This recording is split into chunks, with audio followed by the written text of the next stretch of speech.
you both. I've hated you ever since I can remember. I hate you, and I wish you both had cancer. Cancer? Yes, in the head.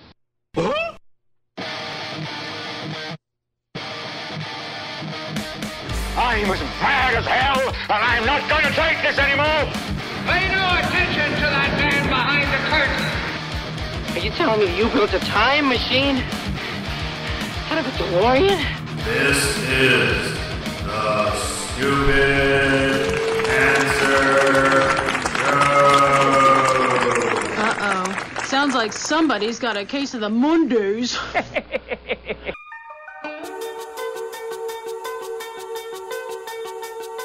Hello there, children. Hey, kids. People seem to like me because I am polite and I'm rarely late. Don't worry, I got an idea. And now, the host of the Stupid Cancer Show, Matthew Zack. Not that there's anything wrong with that. Because he has a lot of chutzpah. All right.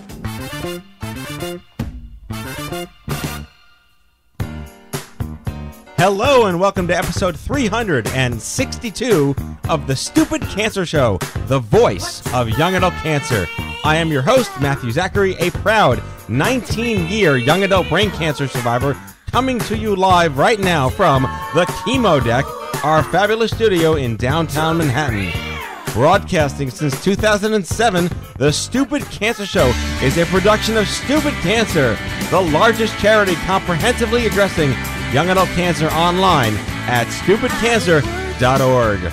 I'm Kenny Kane, co-founder of Stupid Cancer, welcoming all of our first-time and returning listeners. Never miss an episode by subscribing to the podcast on iTunes and following us on SoundCloud. It is not okay that 72,000 young adults are diagnosed with cancer each and every year. So, got cancer? Under 40? Sucks, huh? Time to get busy living, folks, because the Stupid Cancer Show is changing the world, one chemo infusion at a time. It is National Breast Cancer Awareness Month, and we are going to be focusing our time on spotlighting one of my favorite charities in the whole world, the Young Survival Coalition. We've got the CEO, Jen Merschdorf, and the Chief Program Officer, Stacey Lewis, returning champions to the program, coming back live here in studio. And we have a Survivor Spotlight on, wait, I'm missing it. Where is it? Is she in here? Emily Helck, live in studio. I had brain cancer 20 years ago. I'm playing the cancer card live on the air during the intro. And metastatic breast cancer is the issue of our day in this month. Very excited. It's going to be a great show. And here we go. Big applause for my massive errors. But that's what makes the show so great. That's on me. Hello, Kenny. Hello. How are you? I'm doing well. How are you? What are you doing? I'm telling you to keep rolling with the intro. That's okay. I'm a self-repairing organism. You are. So tomorrow will be better than today. I hope so. What are you up to these days? What'd you do this weekend? I slept all weekend, actually. I slept until like 2 o'clock both days. How millennial of you. I'm clinging to my youth. This is your last year of it, my friend. We're working on it. Yeah, the big 2-9 coming up this December. Oh boy, the end of an era. Mm-hmm. Mallory, hello. How are you? I am just dandy. It's my favorite. What I always expect. I wanted to welcome you to the show for the first time as a resident of Manhattan. Yes, I am now officially a resident of Manhattan. I'm kind of excited about it. No, it's a big deal. Yes, it's good times. So wait, what's your commute now? Door to door this morning was, including a stop for coffee, was 40 minutes. That beats me. It was not bad at all, and it was a really good coffee. And I'm going to guess the best part of it was no L train. No L train. It's glorious. I take the A, and it is literally a straight shoot down. It's fantastic. It doesn't even stop that many times. Like, you can count how many times it stops on 2 hands. It's just brilliant. No, it's really great. We're happy for you. So now you can get to the office. No more of those, yeah, the L train's broken. Yeah. I might be coming in today. I left an hour ago and I'm still not here. No, right. It's between that and the fact that I'm reunited with the love of my life, my dog. It is Yes. good times. No, that's good. Yes. So anyway, Jen Merschdorf, CEO of YSC, my good friend, long-term breast cancer survivor. Oh, long time, yeah. Celebrating 5 years. That's the used to be the magic number, but do we really go by that number anymore? I don't know. Nah, it's whatever. Yeah. Anyway, I love to see your face. I love that you're here in studio. So we're going to hit the news here at the top of the show. I had the privilege of speaking and actually giving us a concert for 700 nurse navigators, patient navigators, social workers at the 6th annual Survivorship Navigation Conference produced by the Academy of Oncology Nurse Navigators in Atlanta. And I'd never done 90 minutes. It was 90 minutes, and I was with our board member, David Fuhrer, who's has been on the show several times. Dave's a 2-time testicular cancer survivor and heading up the Instapeer mobile health product that we're launching, that we're working on. And we just did like this crazy song and dance. It was really incredible. And I had not been in front of navigators and social workers in a very long time in that capacity. The one thing I will say is it's always really good to keynote before the exhibit hall opens because, boom, we didn't come home with a shred of collateral. It was gone. Everything was gone. And it was just so humbling because they are really where the rubber meets the road. They're the ones that touch the patients at the hospitals that have them. You know, they're still not really a billable code. So they're a luxury in which is sad. But there is so much science that I learned about where by having them, it saves you more money than you could think of in terms of the spend on the payroll more than nets itself out because they help the outcomes so much more. The navigation really matters, especially when Dr. Google just messes with your mind every single day. So that was incredible, and we look forward to doing some really good things. I already got an email that they want to get involved with CancerCon in April. So it's just like, how cool is that? The opportunity to really get into that oh shit window, because they're there in the oh shit window. The diagnosis and treatment starts. And 90 minutes is a long time. I didn't realize it was 90 minutes. How many chapters of Harry Potter did you get through? 7. Okay. Yeah, that's a long time. I think there were 8, though. And then the secret one that J.K. Rowling announced, right? There were 7 books. Yeah. 7. Just 7. Yeah. Just 7. Okay. Yeah. Your resident nerd speaking. There were 7. Mallory with the win here. And, it was just incredible. There are no words. Just incredible. These women who give so much of their time in their lives, even the burnout, they keep coming back. And you'd be surprised how many of them are cancer survivors who go into the field and live and breathe that every day. A third of them were peds and the rest were adult. And it's always the ones that say, I deal with an older population, but it's the one 19-year-old breast cancer that I see that I just don't know what to tell them. And now I know what to tell them. Fine YSC. Yeah. Well, of course. But, no, and I said, there's a, read your poster. We're going to talk about the white paper that you posted. That's amazing science there. I said, this is the group you have to know about. And we're the group so it was, again, really humbling to be there. I did want to make a special note to, I don't have the bells, the church bells, but Chasing Life was canceled. And I guess, technically I could do this one. A moment of silence. A moment of silence. The greatest ABC family shows ever. Yeah, it really sad. Really sad. There's a change.org petition now. There is. People are very serious, and I've noticed quite a few people who are Stupid Cancer followers posting as well that they're posting the petition to bring it back. No, and at least bring it back on Amazon or Netflix or Hulu or something like that. You never know. I know. Although I will say, from watching this season pretty intently, as I do, they did wrap it up very nicely in the season finale, which ended up being the series finale. So there is sort of a bit of closure, but in the same token, it makes it no less sad. No, and I agree. It would have been nice to see it continue. Hopefully it might continue in limited production somewhere else on the internet. It's always totally plausible for shows to be reborn. This reminds me of when I did that show in 2007. What was that show? On Lifetime. Side Order of Life. Yes, Side Order of Life. I was involved with that show in 2007, which is similar. It was the arc of a young adult with brain cancer working in an ad agency. And they canceled the show after one season, but it was the first year that Lifetime had forums on their website. So the backlash of people, because the show actually had really good ratings, and they still canceled it. So this backlash was the first time there'd ever been like web backlash from viewers on the internet, and they didn't bring it back either. But ratings and money and whatever. But rest in peace, Chasing Life. It did a great service for the young adult movement. It truly did. And just that they had like Stupid Cancer plastered on the wall in the support group on the show, you can't really ask for that. Multiple times. Yes. Really incredible. Really quickly then, we have our big fundraiser coming up Tuesday. Sean's not here. We have Wednesday. I haven't been saying Tuesday my whole life. I know, but we'll be there the next night. I'll be there Tuesday. You'll be there Wednesday. Toast, an Evening with Stupid Cancer, our inaugural fundraiser ever in the history of ever for Stupid Cancer. Very excited to have, I think, 75 sold out. 175 people coming. Yep. Yes, very, very, very exciting. Never had one before, so let's see what happens. OMG West is launching tomorrow, right, Mel? Also inaugural. Inaugural OMG West Yes. conference in Irvine. We're expecting 100 and some odd attendees. About 100 is what we're aiming for. We have good feelings. No, it's a big deal. We're expanding our programs. Look at that, folks. Yes, really it's going cool. to be exciting, especially Your tax dollars at work. especially after a super exciting OMG East. Yes. It's going to be nice to move it to another coast. Yes, exactly. We're making all the people very happy, except in the middle of the country. That's what CancerCon's for. Yeah, I guess so.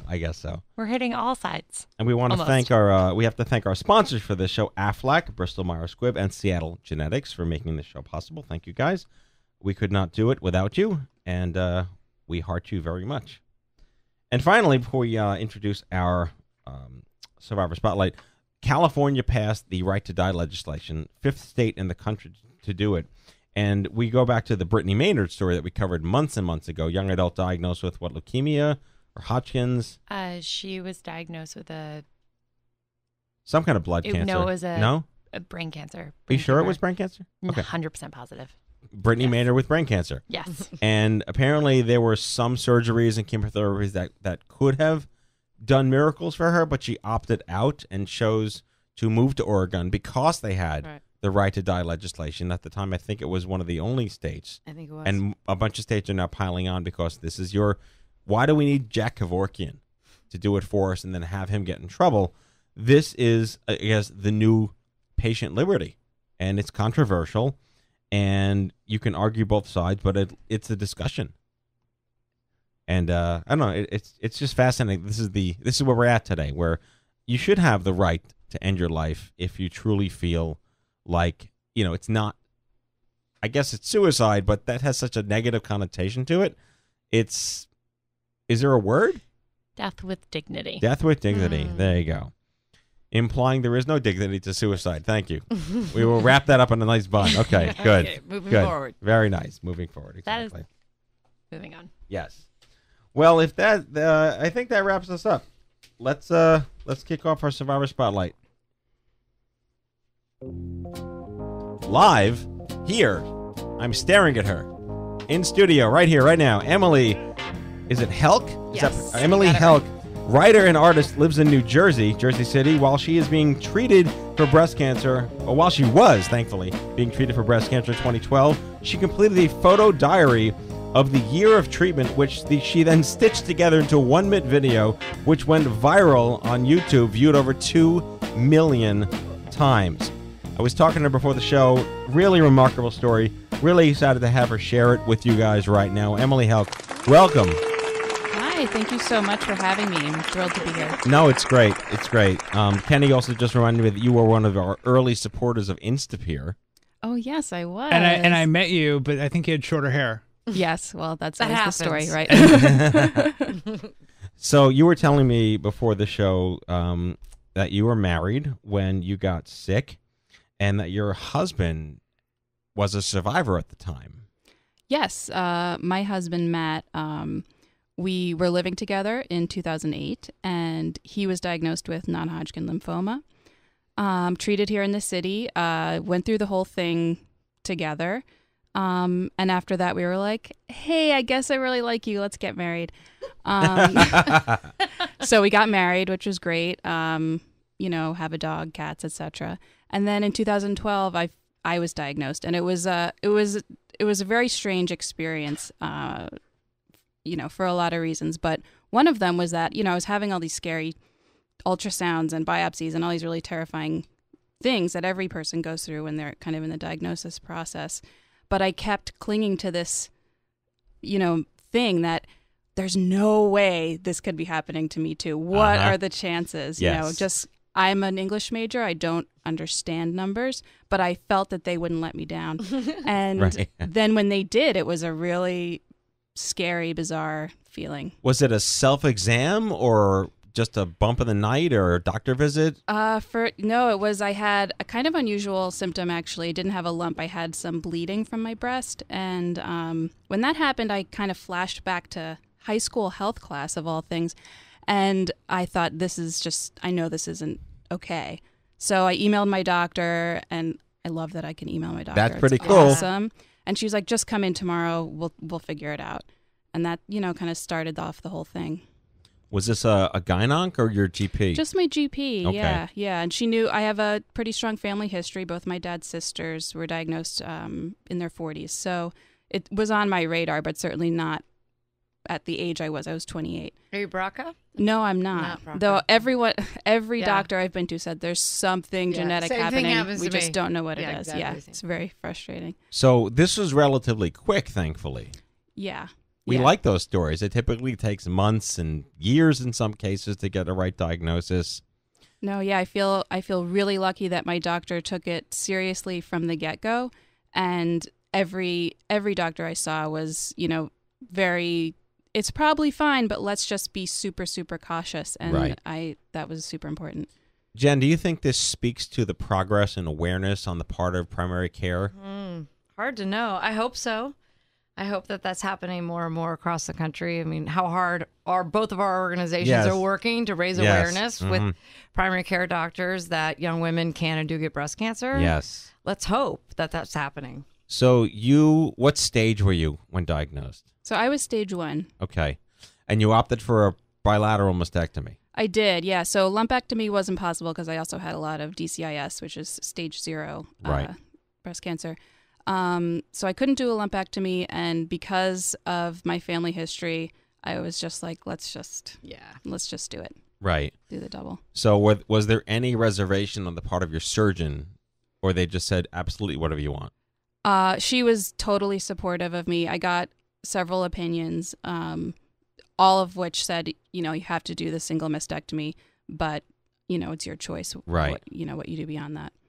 So talk us through what you were going through, because you're an artist, you're a creative being on this planet. You're not a photographer, but you somehow picked up a camera and you decided to photograph what? So it was so strange. So I had my surgery, and I remember the day my plastic surgeon took off the bandages from the double mastectomy, and he kind of stood me in front of the mirror and did the whole dramatic unwrapping thing. And I don't remember that from my perspective. I remember it from across the room. I had like a weird out-of-body experience. Wow. And I remember I can hear myself saying, it's not that bad, but I can't see my reflection. It was very strange and disconcerting, and I kind of came through the surgery fog and felt like I had no idea what had happened, and that was very troubling. So when I started chemo, I just felt like, you know what, I'm just going to take a picture. I had chemo every week. I'm going to take a picture every week. And I just kind of did it very automatically, not looking at the photos just to make sure that, made sure they were in focus, and then I would put the camera away. And I never thought I would continue doing it for any real length of time. I just kind of felt compelled. I don't know. I would, be watching Mad Men and during a commercial hop up and take a picture and then just go back to doing what I was doing. So I kept that up for a year. I was also receiving Herceptin, so that's for a year. So the 1 year mark kind of came, and I finished that, and I had finished a lot of other treatment, not all of it. What was your protocol? What were you on? What meds? Yeah, so I was on kind of what at the time was a little bit of an experimental thing for stage 1 HER2 positive people, which was just Taxol. which is a chemotherapy and Herceptin. So it was kind of a less intense chemo than a lot of young women get. Was it a trial?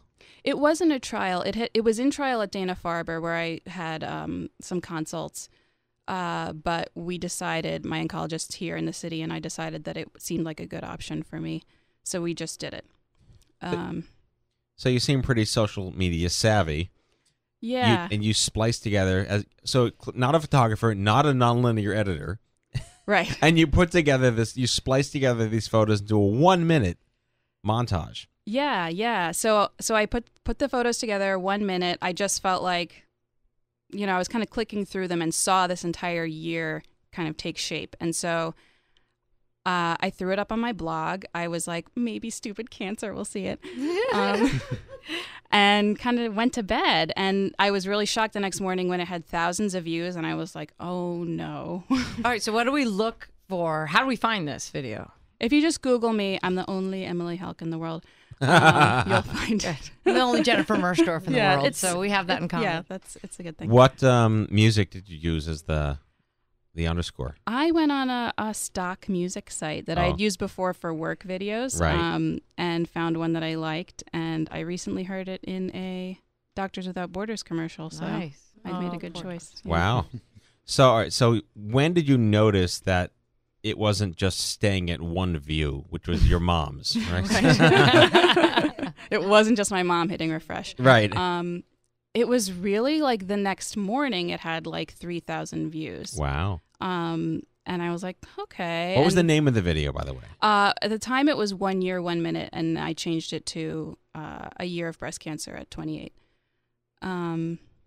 Yeah, so it sort of kind of was piling up, and I got really freaked out because the internet can be very mean. Yeah. I'd had amazing experiences with support groups online, but my husband's a political reporter, so I'm also very exposed to that side of it. So I was very worried, and I almost took it down, but he convinced me not to. And it just went insane. I was on local news. It was awesome. Everywhere. Guy Kawasaki shared it 2 years ago. Wow. Oh, I didn't even know that. Yeah, Candy's doing some internet reconnaissance for you right now. It's a big deal. Thank you. I should hire you. So your blog probably blew up, and you were doing media now, and you all of a sudden became a celebrity spokesperson for young breast cancer. Yeah. Did you know what that meant at the time? I learned very quickly what was wanted of me in terms of the story that I was telling. I felt, a lot of this report, they were very, very nice, everyone I spoke to. A lot of people were cancer survivors themselves, very kind and sweet people. But the last question was always, so how are you now? And yes, how are you feeling? And so I just felt this really intense pressure that they wanted me to say, I'm doing great and I'm going to climb Mount Everest and I'm I'm better than ever. And I couldn't do that. And it was hard because I'm a people pleaser. But, I could see the disappointment in their faces when I would say, I feel okay, some good days, some bad days, blah, blah, blah. This is like the Emily McDowell cards. Have you heard of this? Oh, yeah. She was on the show. Fan. She was here, 3 weeks ago? The empathy cards. And if you haven't heard about them, Mal, you want to just say a brief? They're so genius. Yeah, they're pretty great. So she created a line of empathy cards for people who don't know what to say, or to prevent people from saying the wrong thing, sort of, after she herself in her experience had some people say some not so great things. They're pretty awesome. They're also kind of hilarious. One of my favorites is, I promise to never refer to your treatment as your journey unless someone takes you on a cruise. There's just some really good. It's snarky. It's edgy. Yes. It's like she's poking a stick at Hallmark.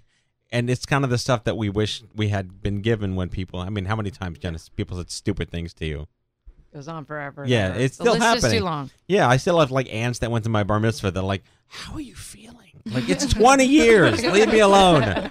I've got headaches, leave me alone. So anyway, I guess this is a really good dovetail into our show tonight.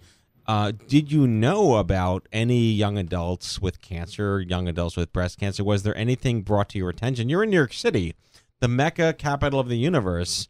Were you isolated? It was really interesting, actually. So my husband had cancer 3 years earlier, and the experience was one of total isolation for him and for me.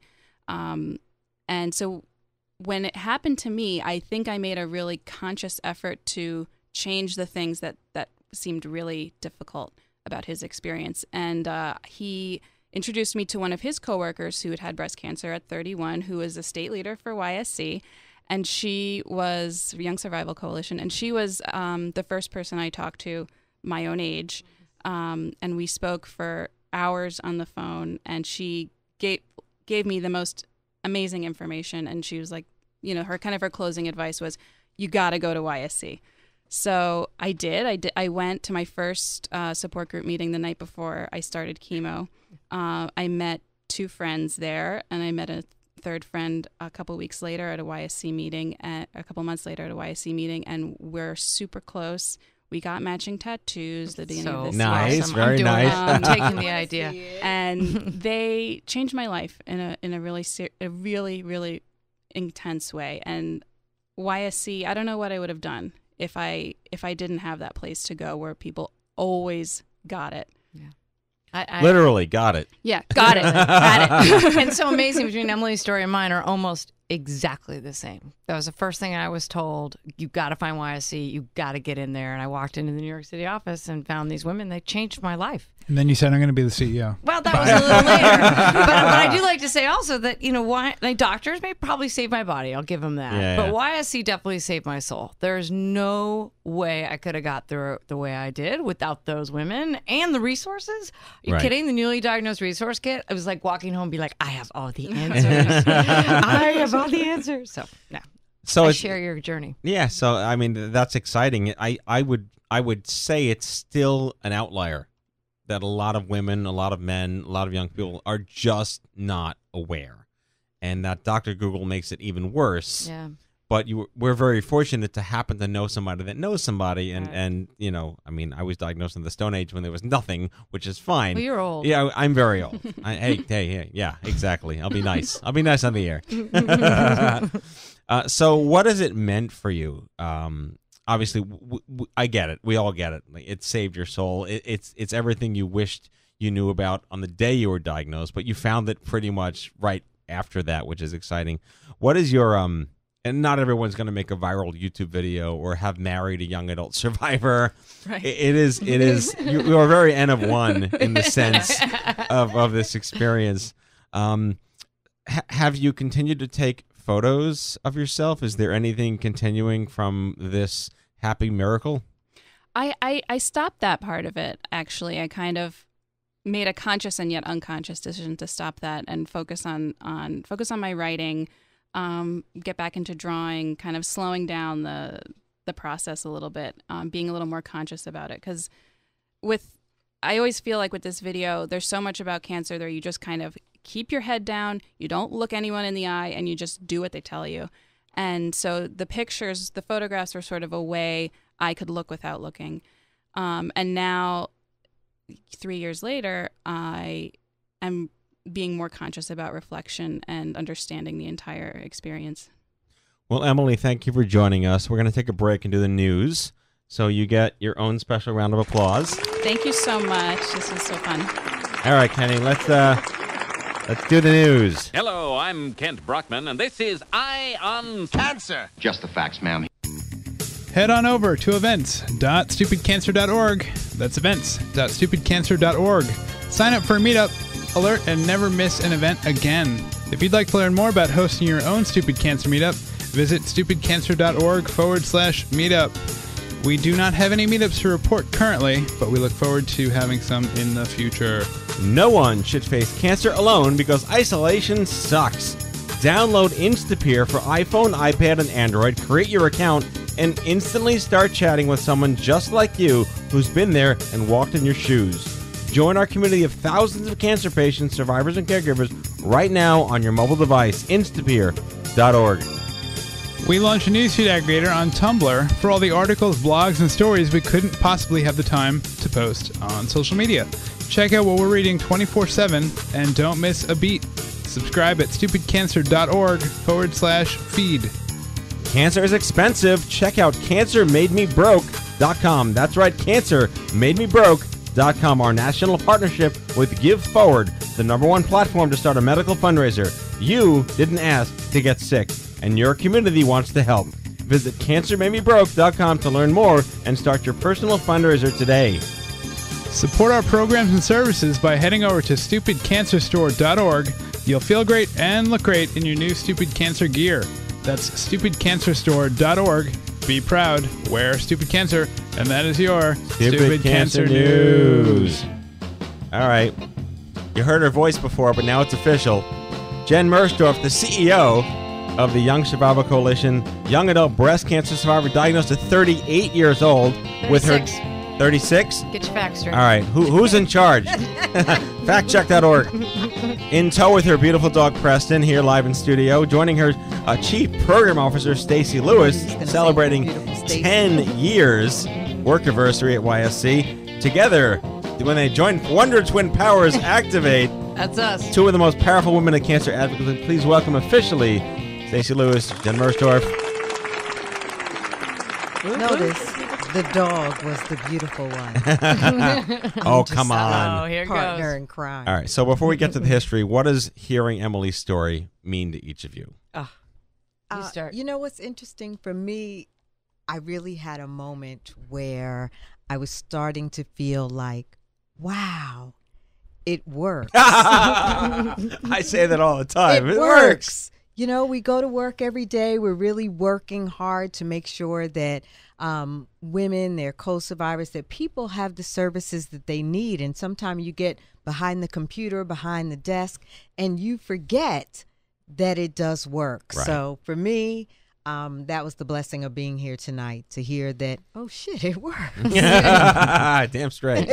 I second that. Yeah. So you, Jen, you had a similar experience. Yeah, very similar. Yeah, tell us about it. Yeah, my mother was diagnosed 7 months before I was with breast cancer. And similar to Emily, my mother, although not her husband, my husband, my mother did it in a very isolated way. And it was very hard on me and very hard on the family. And so when I was diagnosed, I felt like that was the one area I was going to do very different. And I actually reached out to my entire network and my husband's network and just said, been diagnosed with breast cancer, we'll be fine. If you want to help, tell me if you've ever met another young woman with breast cancer, because I can't be that special. The part about that I find interesting is that you chose to use the word young. It doesn't typically occur when we say... But I had just been through it. I just came back from chemo with my mom in California. So like someone not my mom's age. Not was my in mom's your... age. Yeah, because I was there with her going to all the meetings, and all this stuff. So within about 24 hours, I had my 7 angels, and there were women around the world that had all been diagnosed with breast cancer. They got me through my first weekend, and every single one said the same thing. Get yourself to YSC. There you go. And there it goes, and the rest is history. That's pretty amazing.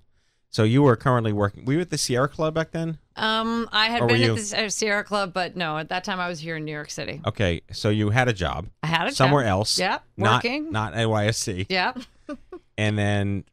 How'd that happen? Well, you know, I mean, the thought Heavens open. You know, I had been trained in nonprofit management and executive everything, finance, production, operations, everything. And so the idea of doing the job and running the company was easy. The idea of learning cancer and the world of cancer was a little intimidating. Having been there.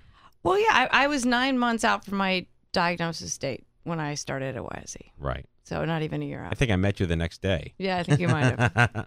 Stacey, you and I go back a very long time. Long time. It's been a love affair. It has indeed. So what brought you into the charity work in the first place? What brought me into the charity work was the reality that, you know, women were suffering, people were suffering, and I figured there must be something I can do about it. So here I am. And make sure that you come to the big party. I don't know where it's going to be, when it's going to be, but sometime early next year, my 10th anniversary at YSC. Oh. Oh, we will. It's on. we will. Are we going to go back to Capitol? Celebrate. I don't know if it'll be that big. It might not be that big. We can't spend any money on it. Paying for it, it's not going to be that big. We can't spend any money on it, but it will be worth celebrating because Yes, it is indeed my definitely. honor to be able to help people. And I think that there are many of us out there. And so to your point, we go back a long way. And so to see my little brother grow up into what is now known as the stupid cancer emperor. I've been crowned. I'm officially crowned. Thank you. And there it is. Which That side of the goes- force We're is all he done on? here, so sorry. I'm going to put that on Prince LinkedIn. Kenny. I want my LinkedIn recommendation to say that. No problem. So let's talk about the origins, because YSC is coming up on, 20 years soon? Soon. Almost. Coming up. It's pretty amazing. So this was kind of a reaction to the breast cancer movement that kicked off in the 80s when a lot of younger women were like, what about us? Right. We're different. Correct. So let's talk about Randy and how it all got started.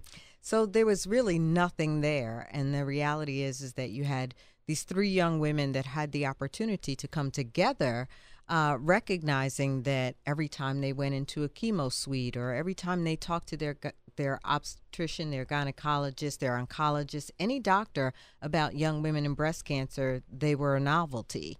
And, as you could well imagine, that runs dry very quickly. And so they really had the wherewithal to come together. And they talked to a number of the big players in the oncology community at that time, but it didn't seem like a big deal. They were recognized as formidable, but not necessarily anyone that really needed to be paid attention to.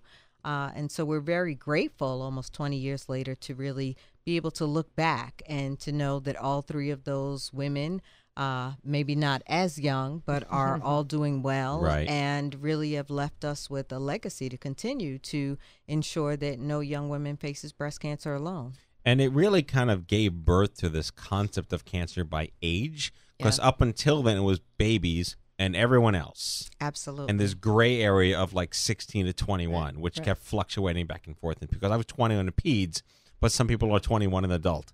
So there's no Right. standard. And it really was like this wellspring, because back in those days, that's when First Descents got started after you guys, and the Almond Cancer Fund and Planet Cancer started. And you guys. Well, no, I was 10 years later. I was 07. 10 years. I was later. diagnosed the year you were started. So Okay. it was like, All right. so All right. I got to get my facts straight. it's okay. You're 36. That's right. Thanks. We're even. Yeah, exactly. And I'm gonna just looking back at the, it was so difficult back then. There was no internet. Everything was very manual. You could print things out and literally sales cards and walking to places. Mailings. Yes, mailings. Old we kept school. the United States Postal Service In strong, business. Yes, baby, yes, strong. yes. So the transformation with social media has truly made a massive impact. I do want to comment. I'm really impressed with how you guys have always handled Breast Cancer Awareness Month. It's always with grace and tact.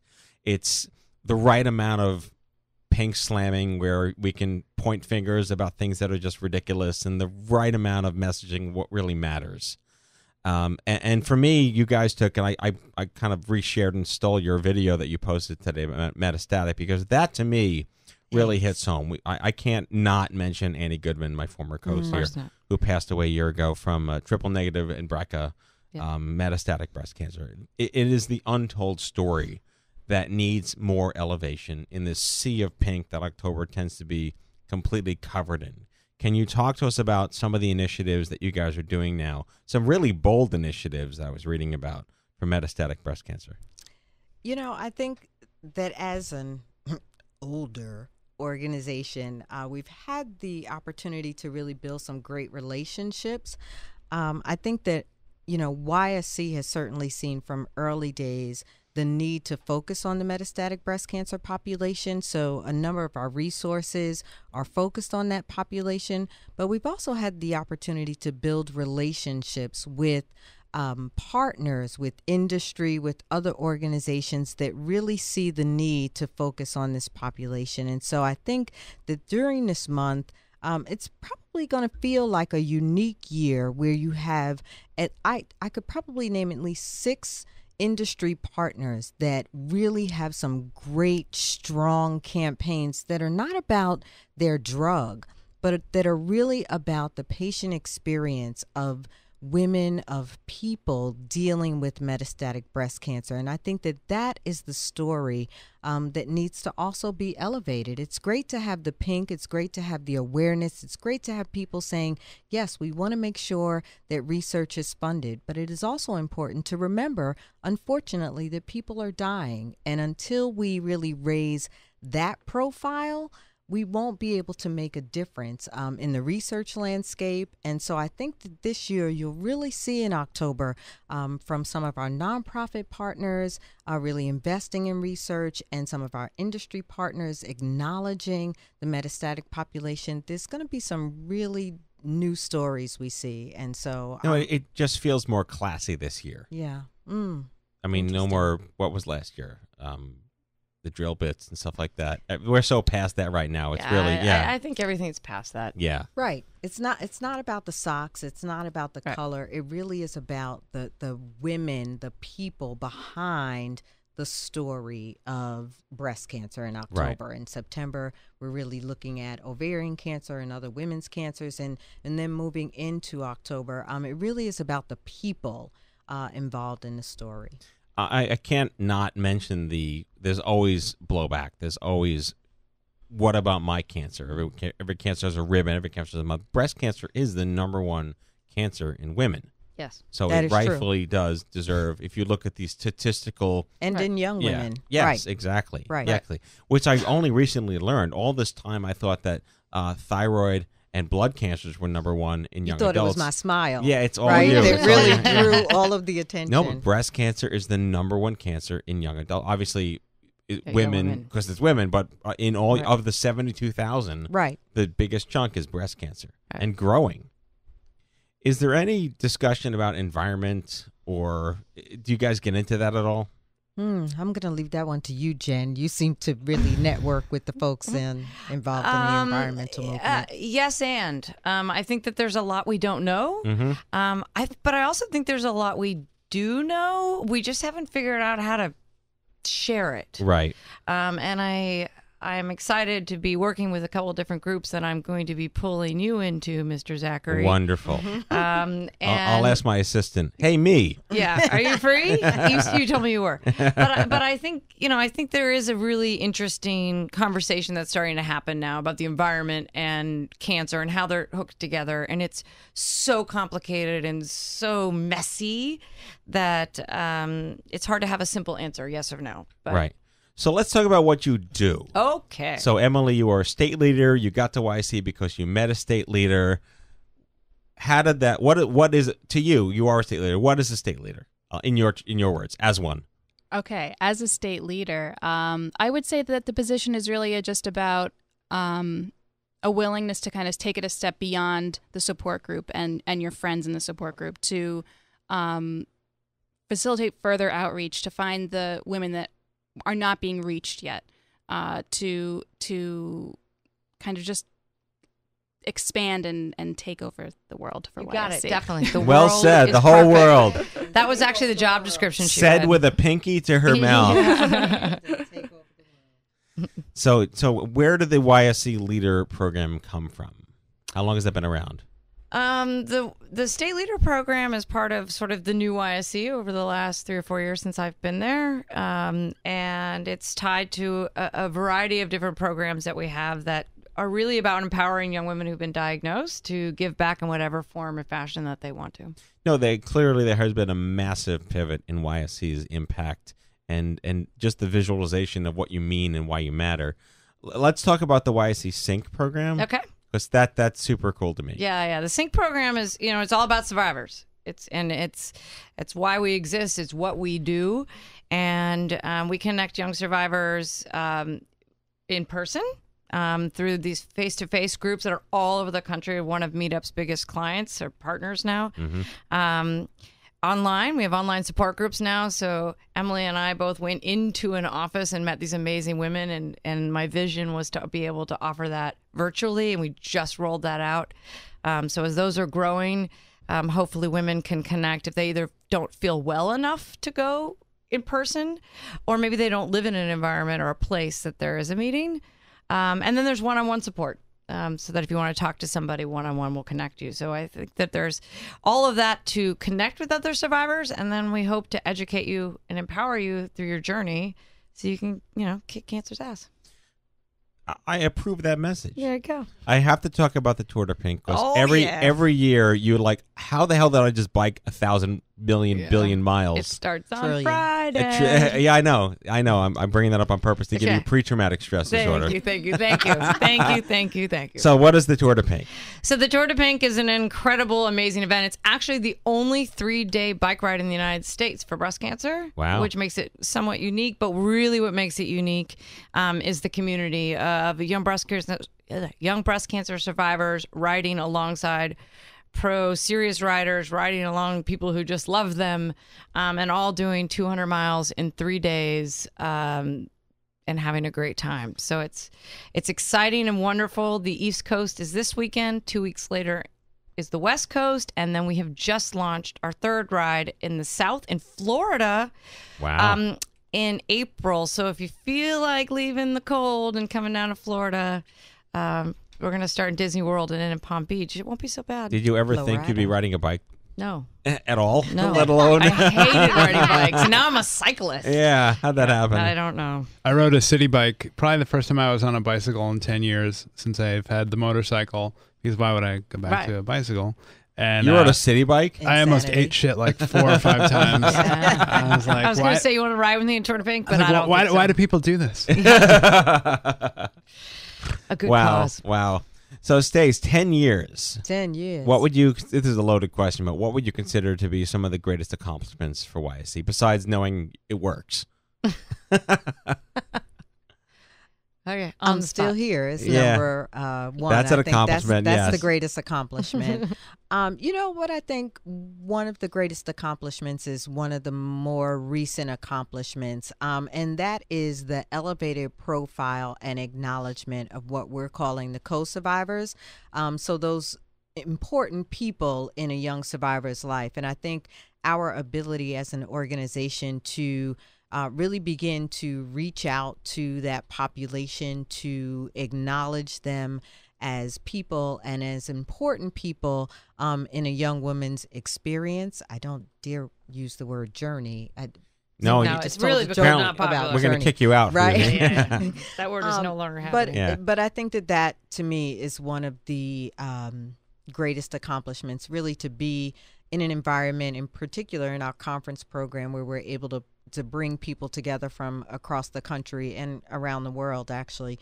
But to have the co-survivors come together and to see them be able to bond and release and connect in a way that we haven't been able to do in years past. So I think I'll take that as my greatest accomplishment for right now, other than that 22-year-old that I birthed a long time ago. So I back in the day, you had a conference called C4YW. And that really set the bar for what was possible to bring people together under one roof for a life-changing experience.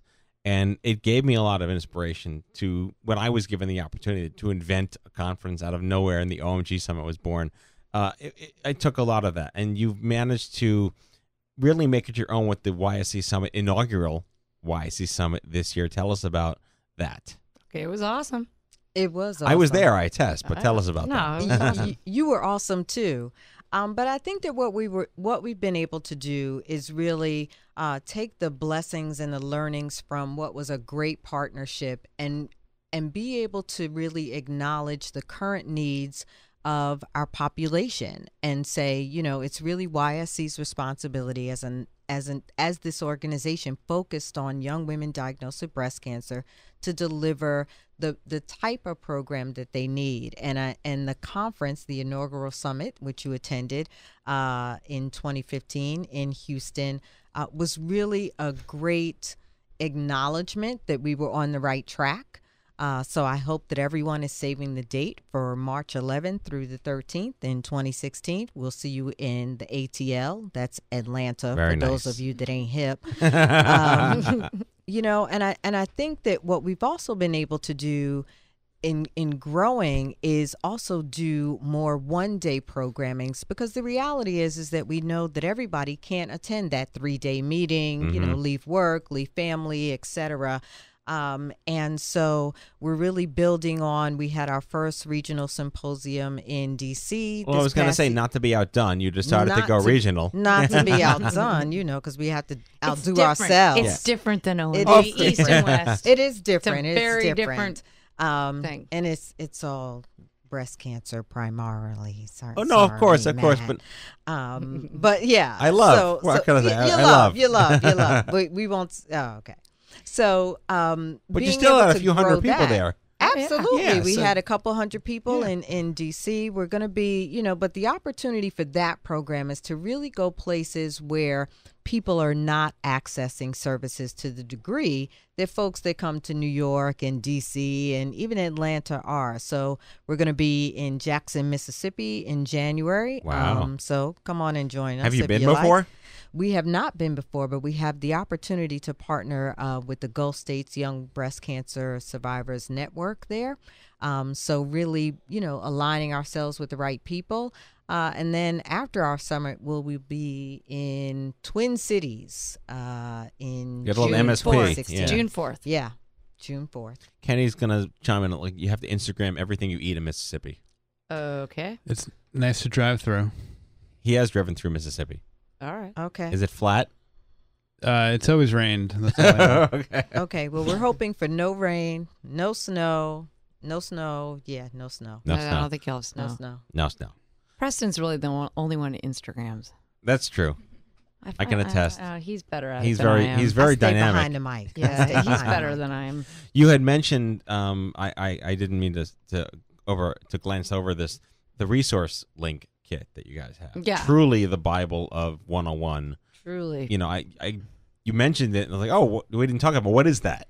Well, I think that there's a variety of things. There's all the different navigators depending on where you are in your experience, not your journey. But if you're newly diagnosed, certainly, you know, you have to learn the world of cancer very quickly, as we all know who've been down that road, right? Not journey. And then, you know, we have a post-treatment, long-term, and then a metastatic navigator. And we also have the resource link guidebook, which is truly the Bible. It is the everything in this country, every service, everything you'd want to know and need for breast cancer. Right. And it's all free. Yes. Anything and everything from YSC is free. Absolutely, absolutely. I want to just round this out because you guys have now a research agenda, which is very exciting, and that's all Stacey.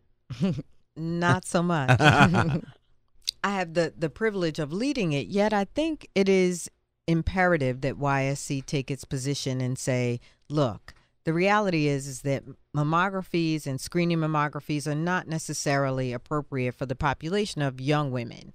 And so we know we need some technologies, some opportunities to ensure that young women have some screening. Right. Beyond self-exam. Correct. Which is not screening. That's not screening. No. And so we have had the opportunity to work with researchers, with clinicians, and with research advocates, which we think is important for the advocate's voice to be heard, to develop this research agenda. So our priorities are certainly positioned in the research agenda. It can be found on our website. We're happy to mail you a copy from youngsurvival.org. Yet our opportunity now is to really drive those priorities and work with more researchers to see if we can answer some of these questions that would not only address the issues that young women face, but optimally, they would also address some of the major issues in breast cancer in total. No, it's very aggressive. How amazing it's come after a couple of years, what it's really doing now. What are do you have any specific messaging for October this year? We had dived into things that are more sort of classy, I think is the best way to say it this year.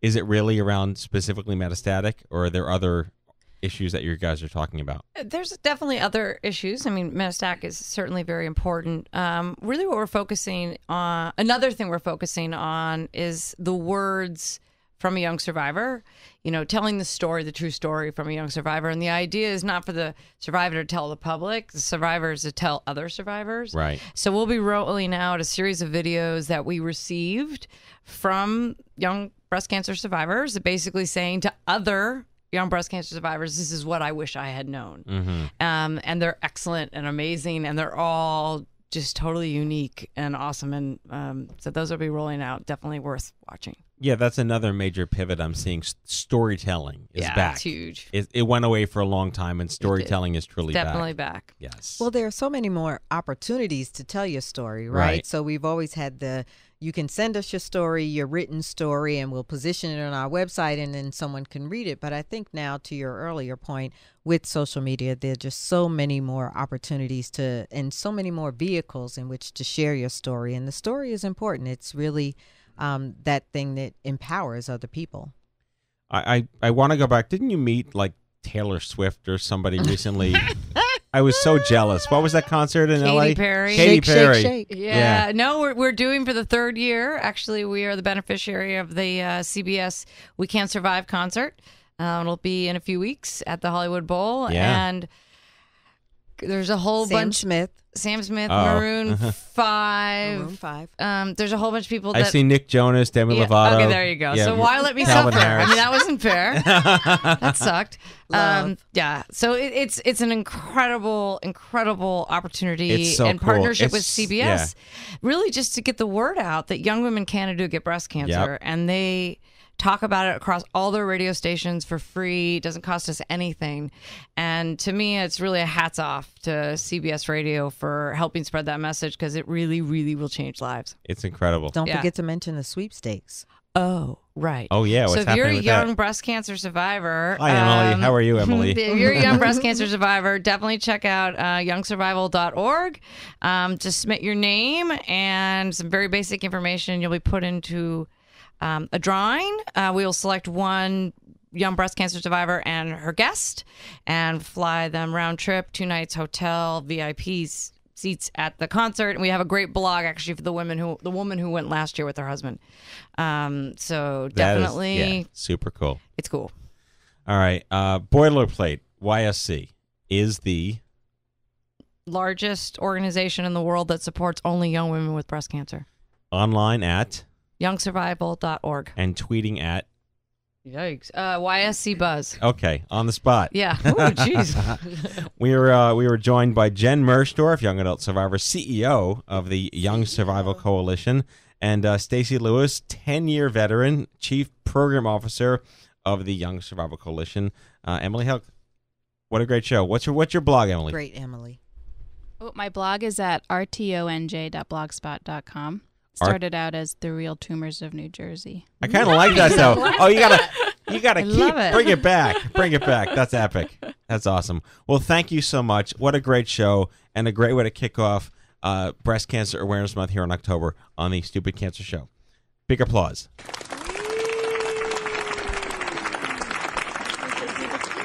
All right, and now it is time for our closing sequence. Prepare to activate. I hear there's rumors on the internets. You ever seen a grown man naked? And so, to all of you, a fond farewell.